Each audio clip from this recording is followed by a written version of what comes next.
Hey everyone, thanks for joining me. Finally, I physically feel up to doing this. Mentally, I can. I'm capable of doing this, and vocally, I'm capable of doing this. I wanted to do this 2 Sundays ago. Last two was it a week and a half ago where I said I was going to do it last Sunday, and I didn't. I didn't do it. I had broken down my little studio setup, and I had got and because I needed to rearrange some of the equipment I had and some of the furniture that I had, and so I'd broken it down, and my whole intention was to have it rebuilt last Sunday, and and do this. But in I didn't do that. I couldn't get up enough mental energy to do that. And it kind of worked out as a blessing because, excuse me, it kind of worked out as a blessing because it let me think something through. Um, because I wanted to explain to you guys what happened this time, today. I wanted to explain to you guys because I could explain to what happened to me another time. But I wanted to tell you what was going on with Irv, and I'll kind of stitch a little bit of what I went through with, because it is indeed part of the story.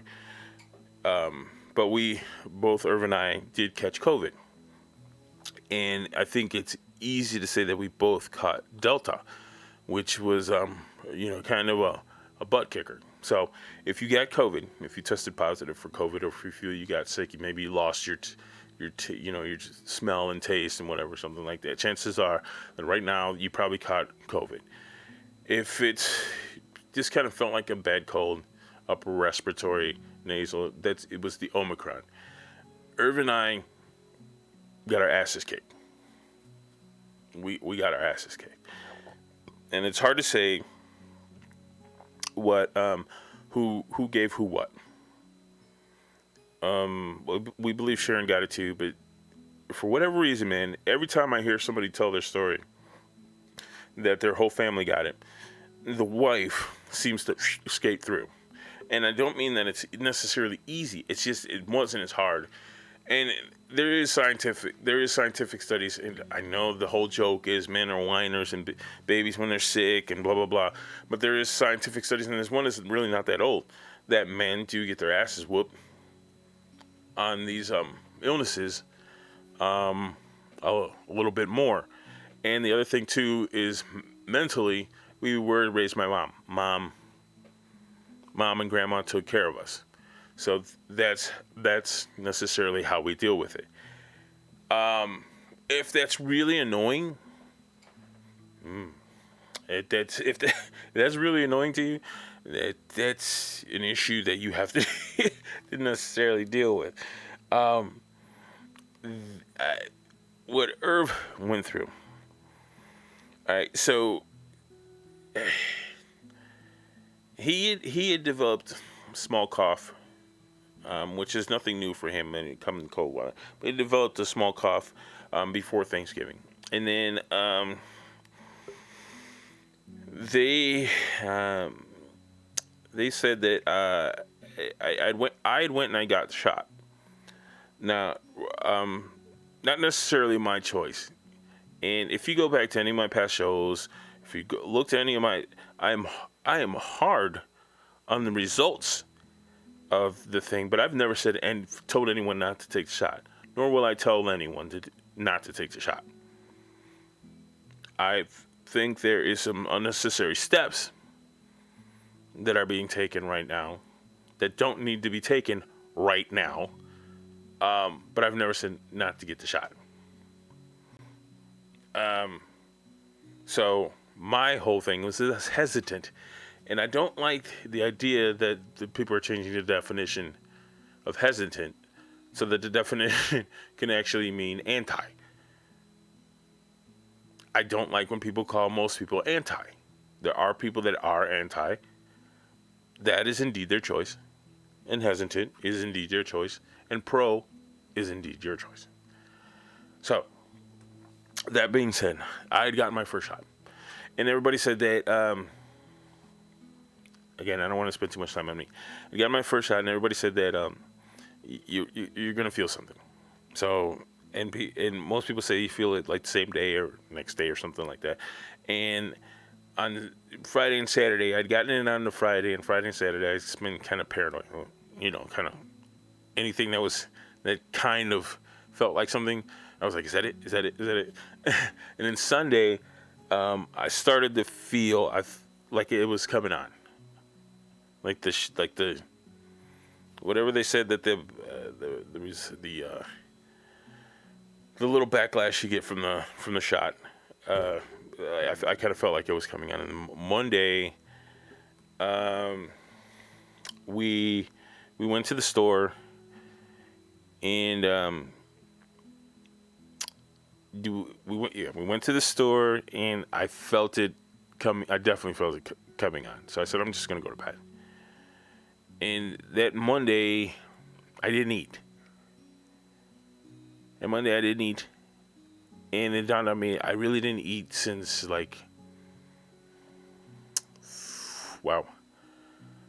since Sunday afternoon. So I went almost an entire 24 hours not eating. I said, okay. So on Tuesday, that hit me. And that Tuesday, I had found myself, I woke up. I was actually sitting on a toilet, and I woke up. And I didn't realize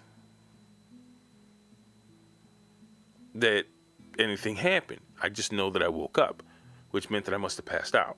I said, well, I must really be tired. Then later on in that day, the same thing happened. I found myself waking up. I said, now this is a problem. I'm now passing out. I believe it was Thursday.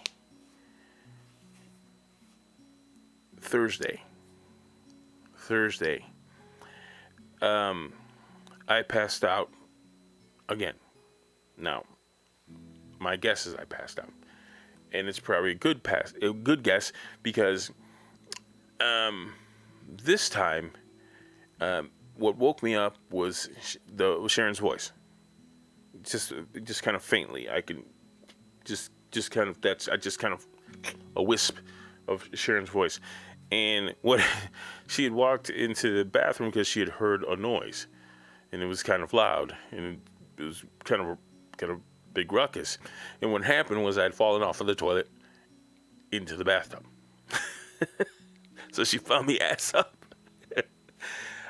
in the bathtub, and she helped me get out.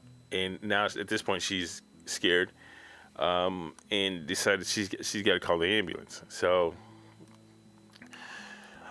she did, and she helped me put on some PJs and a t-shirt, some socks and some slippers or something along that lines. And then by the time we got me seated on the couch, they showed up. So at this point, I guess I'm ready to go in this ambulance. And then the three people came in. The EMS people came in, and they obviously asked me the questions that they needed to ask me, and then they said they gave me a choice.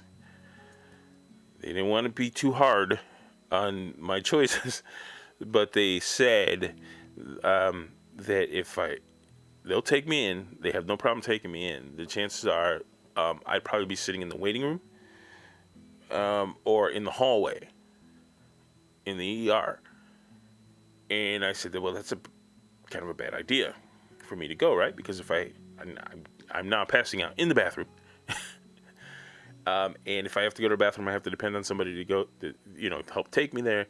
And if I pass out in the bathroom, and nobody wants to go through all that, your ass up on the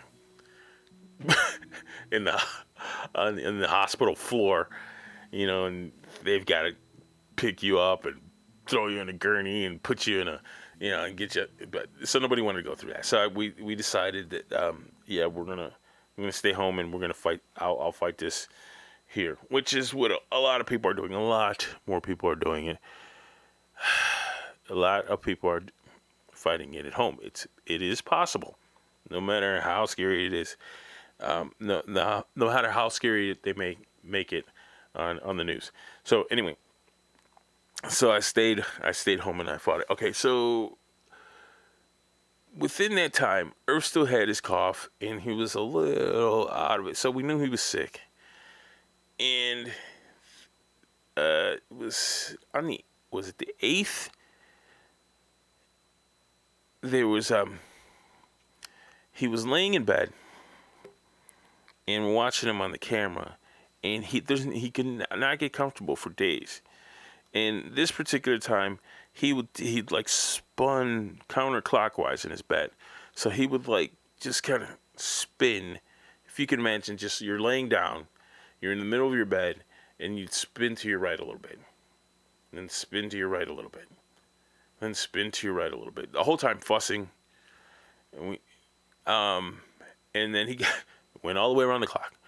And then Sharon went and got him, was kind of holding on to him, and he kind of felt comfortable just laying on Mom's chest, kind of, just holding on.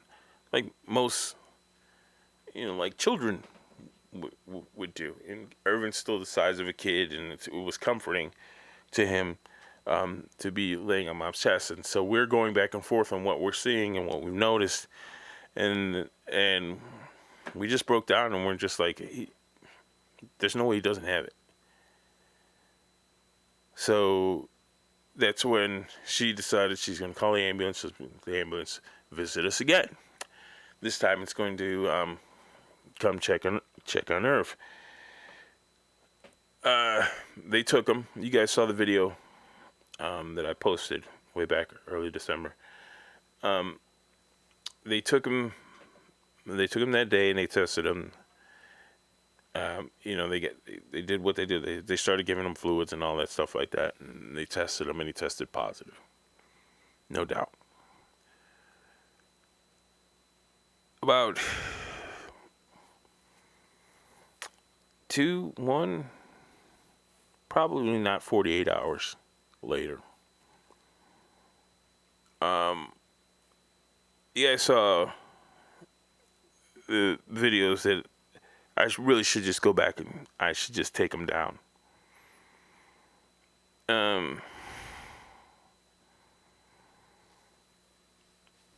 When they took him, I was at peak sickness.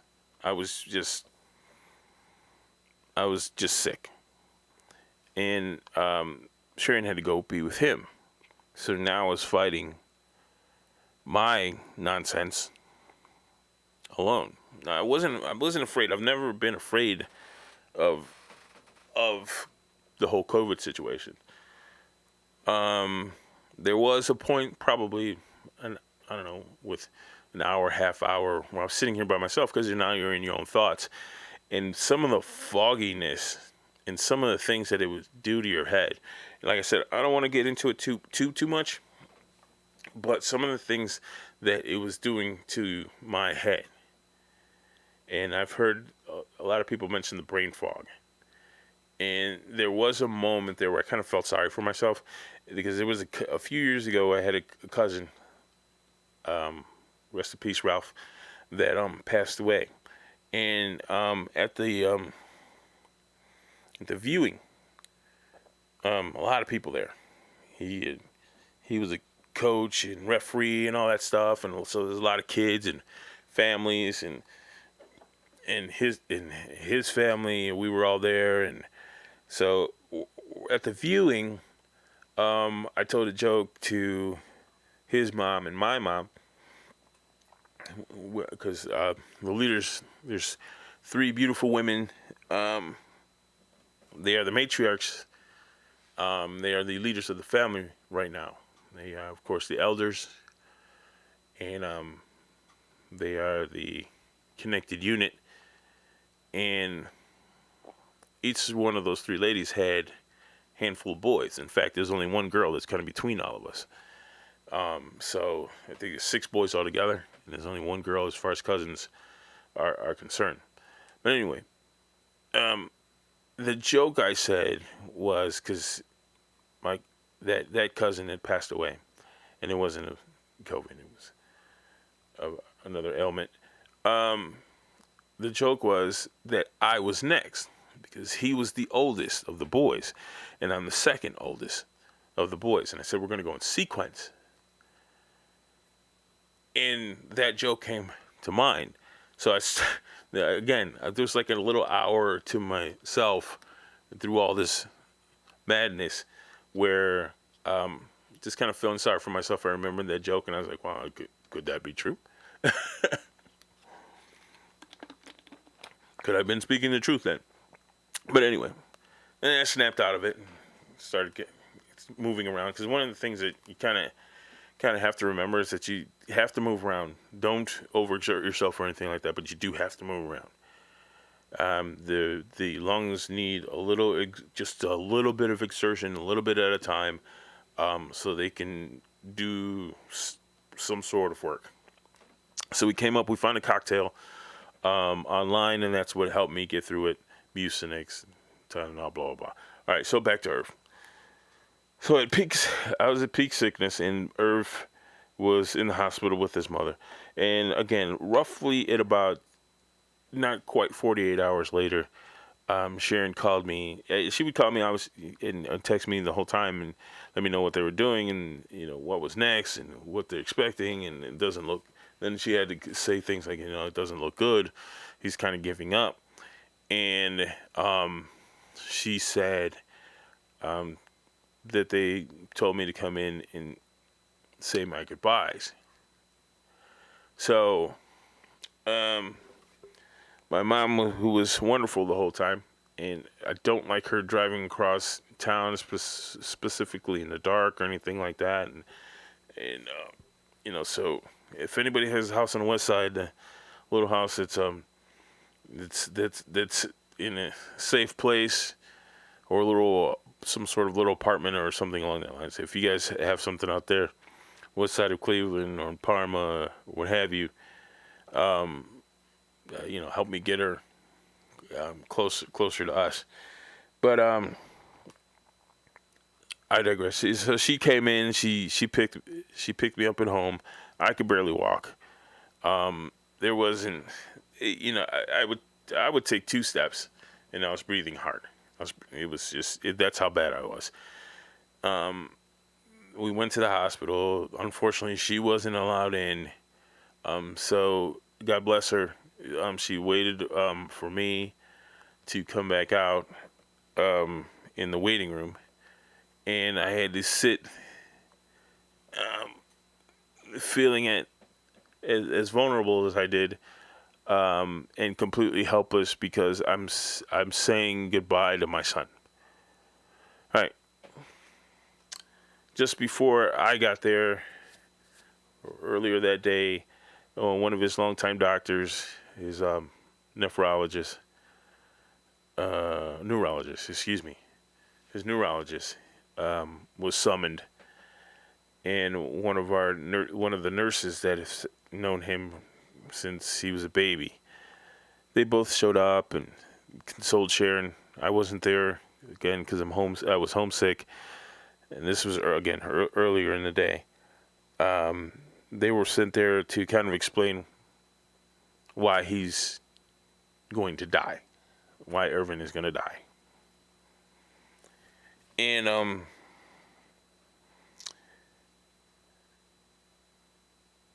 so we came to the realization that chances are we weren't going to have our son in 2022. We weren't even going to have him for Christmas of 2021.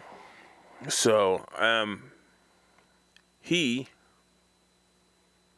don't know, because it's hard to explain, because since one of the reasons it's hard to explain is because I wasn't there, and Sharon's not breaking down details because she's mom, and she's making sure that he's comfortable in every way, in any situation that he is, that he's in at that moment. She's understanding. You can explain to her medications and things, steps that we need to do to treat him, but she's not going to completely take in what steps they're going to take to try to bounce him back. Because they were talking about intubating that day that I went in to say goodbye. They were talking about intubating. And I don't know what it was that made the decision for them to start fighting for him, because apparently he started fighting back. He obviously didn't give up. So he started fighting back. And they gave him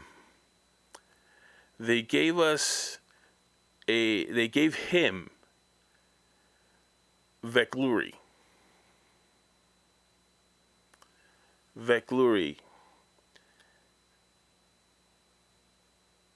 And the Veklury got rid of the COVID.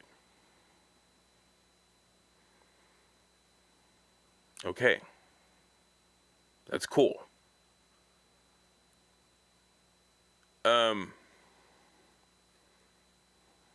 Now, my assumption is that the Veklury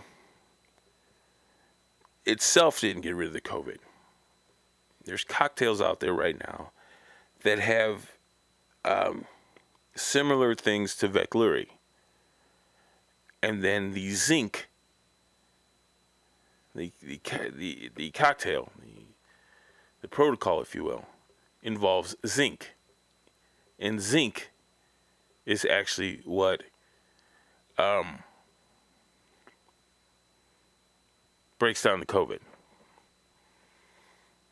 The Veklury, if you're paying attention to how this thing is, we've all seen the little ball with the spikes sticking out of it every time they talk about some sort of COVID. And when a new variant comes along, it's the same ball with the same spikes with, I don't know, maybe a different color end on the spikes, or little tentacles on the end or something like that. So as the variants change, the little cell itself changes.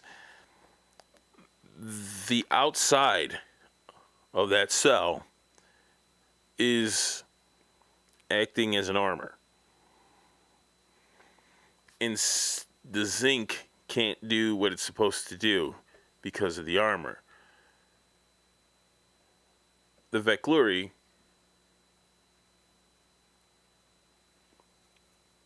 takes care of the armor and lets the zinc in.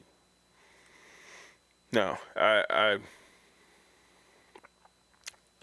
so the COVID was gone. So, again, if you're paying attention, COVID is not the death sentence. COVID itself is not the death sentence. It's what it does to the body while you have it. The longer you have it, the longer it's doing damage to the body. So it depends on what comorbidities, any future, and maybe history of what your family has could dictate what this thing is going to do. So it ramps up your immune system to the point to where it's just fighting blindly, which is going to do damage because it's now attacking things it shouldn't. Blah, blah, blah. Don't want to get into too many details on that. So with Irvin's issues with his kidneys, blood pressure issues, he's got a small hole in his heart what have you. This thing beat him into the ground. But he didn't have it anymore. Again, no COVID. Now it's all about what do we do to save this kid? These people, the nurses, doctors, both new and old, they attacked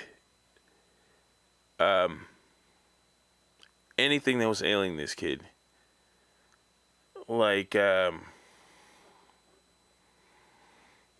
don't know who's playing magnificent football right now. They were a team that was sent from God. They were a team that was sent from God. Irvin's had to deal with medicine adjustments that were messing with his kidneys. His bowels were kind of froze up on him. They had to keep checking his heart. His oxygen was he wasn't breathing he wasn't breathing properly on his own. So if you understand oxygen at all, when you get in the lower 90s, they're concerned. And if you dip below 90, then put him back on the mask. And it was ironic because we needed Irv to be just sick enough to where he wasn't going to move around much or be too alert.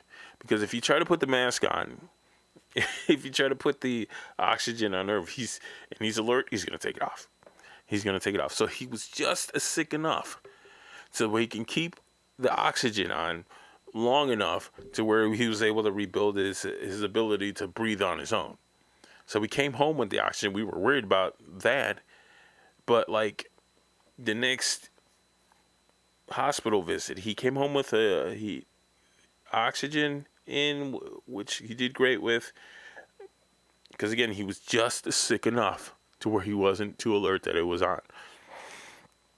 And the oxygen and a Foley.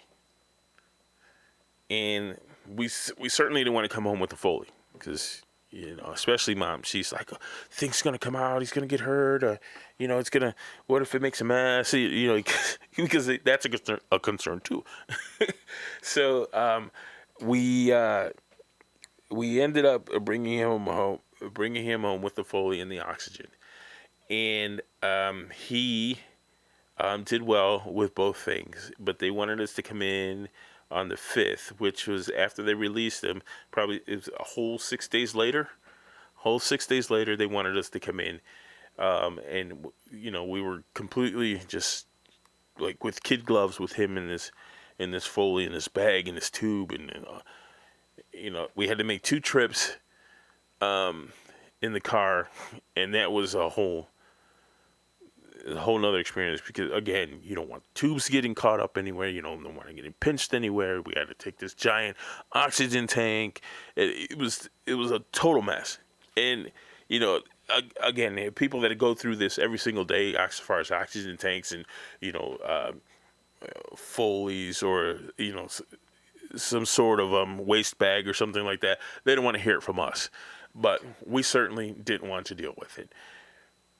New and just everything was just the glass menagerie. Don't drop it. So we had to deal with all that, and then so for at least 6 days at home, and then we went in so they could look at it and possibly remove it. So they did remove it, but we had an appointment with his neurologist that day, and he was ecstatic. I was waiting for him to jump up and click his heels just to see,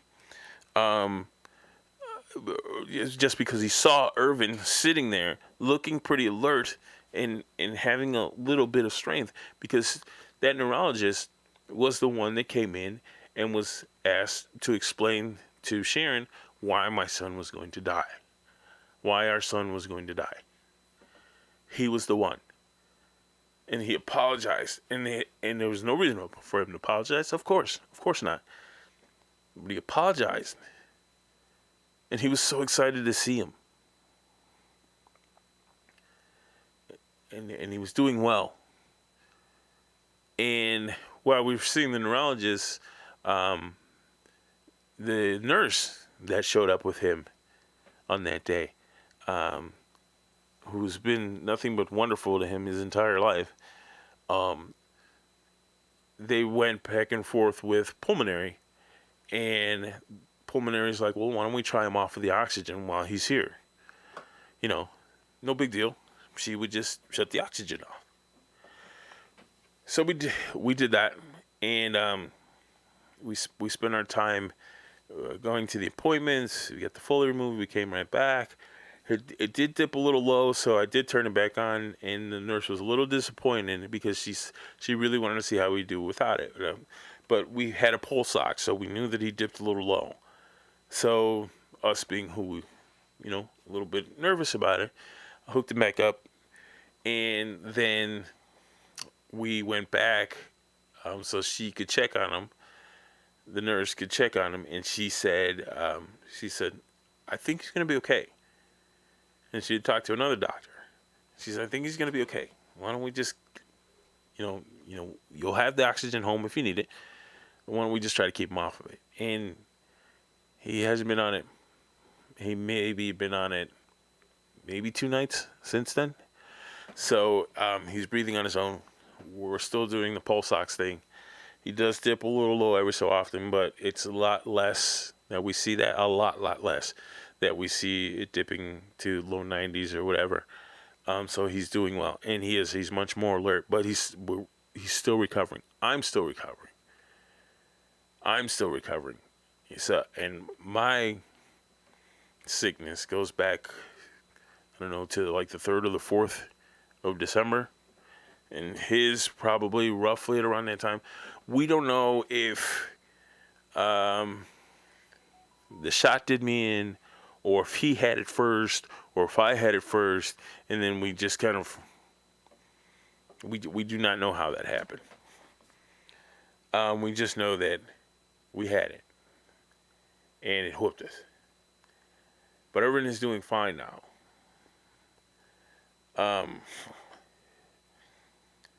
He fought back.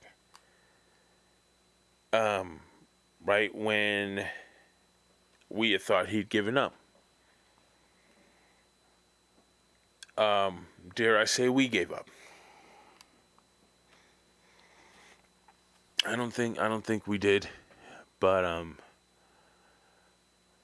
everyone said that he wasn't going to make it, and he decided to tell everybody, don't tell me what to do, which is actually him.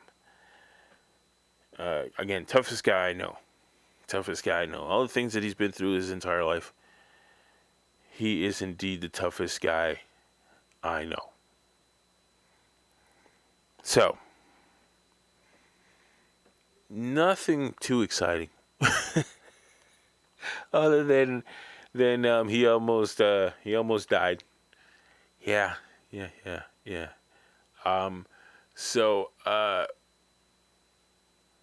Here we sit. We're both recovering. I'm doing far better, but you could still the weight is still. You can hear the weight on my voice a little bit, and if I laugh, forget about it. I just, inhaler or Vicks or whatever. Laughing and temperature changes. So if I go from hot to cold, so from indoors to outdoors or outdoors to indoors, kind of sends me not necessarily into a coughing fit, but I always carry Vicks, and for whatever reason that soothes. The menthol soothes. I've always carried Vicks. But the menthol is able to soothe and minimize the that little cough spurt that I would get. And then it's all about getting Irv to full strength. And if you ask me, considering what he went through for the past roughly 4 or 5 years with the bursitis. You guys remember the bursitis, which happened the December before. So December 2020, he had the bursitis issue, which the infection just kind of opened up all over and just kind of ravaged his whole body. But before that, he had the bursitis elbow for years. And, who's to say that that thing wasn't infecting him that entire time? And then it was at its worst last December. And then trying to recover from that infection that ravaged him from the whole bursitis thing, trying to recover from that, and then which was more than likely just going to take him, more than half a year in order to do that, and then he runs into this issue this December, and now I dare say that maybe come springtime, he's probably going to be the most alert that he has been in probably the last 4 or 5 years. So, silver lining, right? Silver lining. Me, maybe by the end of February, I'll have even forgotten that I had it.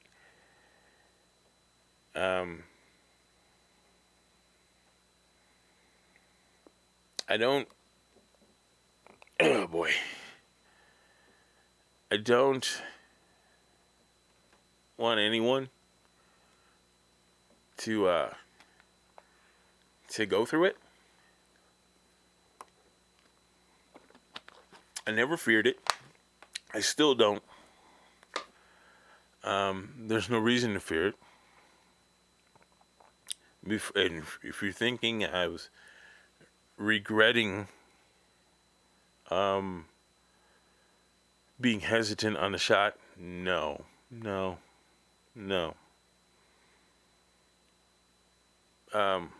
Whether, like I said, I'd gotten the first shot and then I got sick in like 2 days afterwards.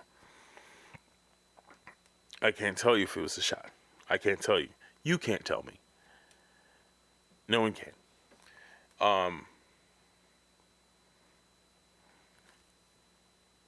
But indeed, the one thing I can advise you is exercise a little bit. I'm no Adonis.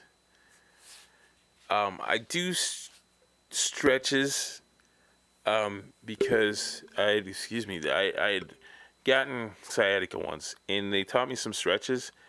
And every so often, if I feel a little stiff or something like that, I do these stretches.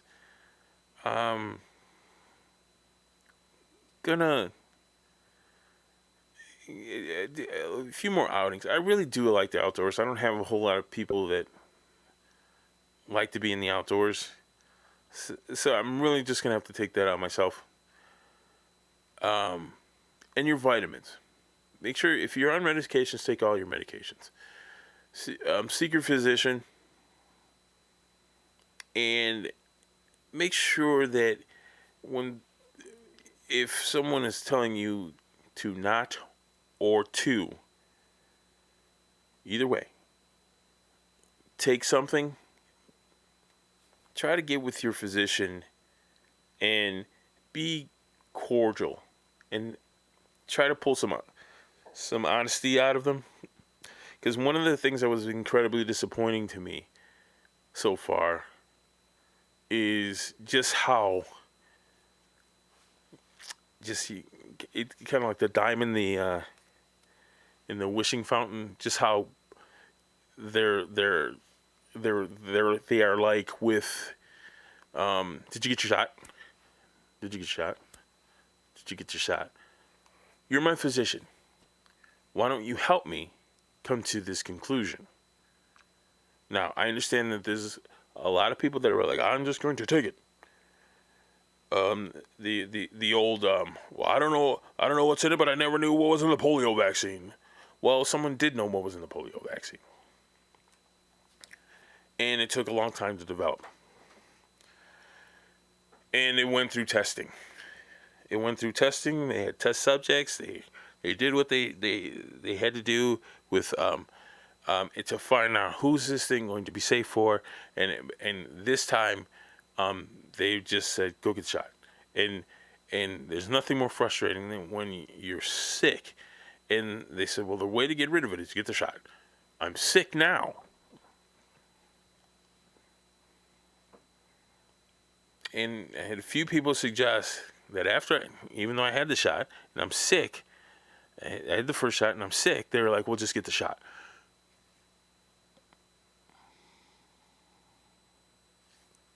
And the argument,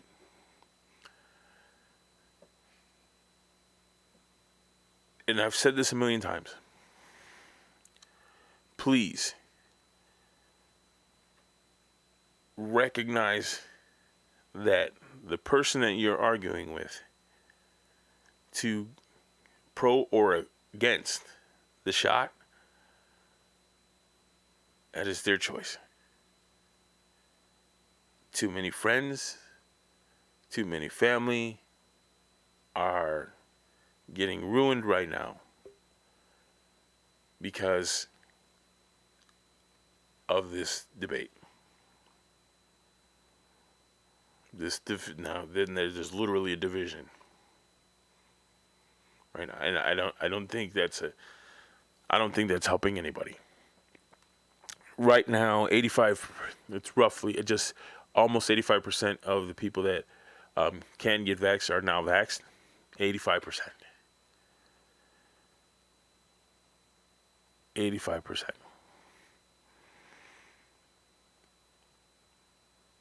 Irv was not vaxxed. We do not regret not getting him vaxxed. He now has the antibodies. He does now have the antibodies. He fought it.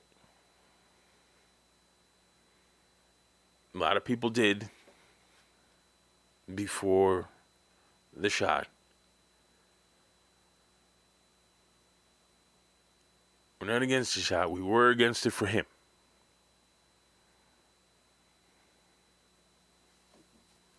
And we do not regret it. The guy's tough, and he did what he was supposed to do. He did his job. So, if you had any questions about that, hopefully I straighten that out. And Irv is doing fine. He's doing so good that Monday, the 17th, he will return to his day program. That is, if the snow lets him get there. If the snow lets him get there in order to do that. But he is, he's doing very well. Again, still, he's going to need recovery time. And chances are by spring he will be full recovered. God willing. Any questions? Please, leave them in the comments, and I'll be glad to answer them.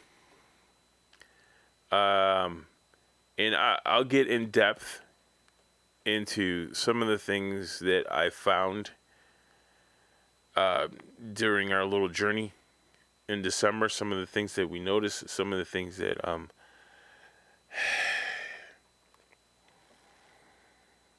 that we found different than what is being reported. And for those people that kind of wanted to teach us a lesson and mentioned, what if your son gets COVID? Well, we have an answer, don't we? We have an answer. No hard feelings, none at all. Um, but we indeed do have an answer. Thanks for your support. Thanks for all the love that you guys gave us during all of this. I know it was like I think about